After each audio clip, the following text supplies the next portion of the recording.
대통령 측 대리인단 내부 논의 결과 대통령이 출석을 하는 게 유리하다 이런 판단을 했다고요?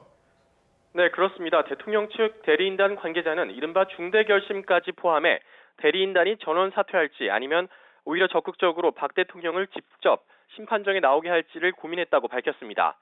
특히 대통령이 헌재 출석을 놓고는 대리인단 내부에서 의견이 엇갈렸다고도 전했는데요.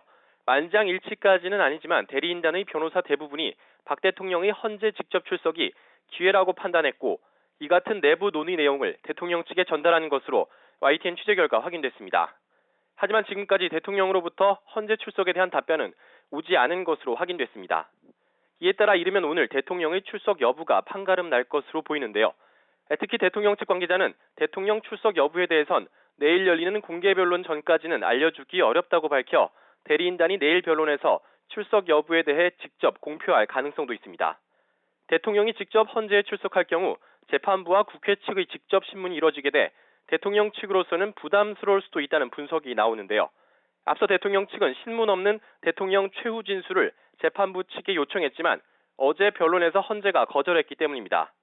특히 국회나 재판부의 신문에 대통령이 적절한 답변을 하지 못할 경우엔 오히려 탄핵 심판에 불리할 수도 있다는 겁니다. 대통령이 심판정에서 진술 거부권을 행사할 수도 있지만 무죄를 주장해온 대통령에게는 유리할 것이 없다는 분석도 나옵니다.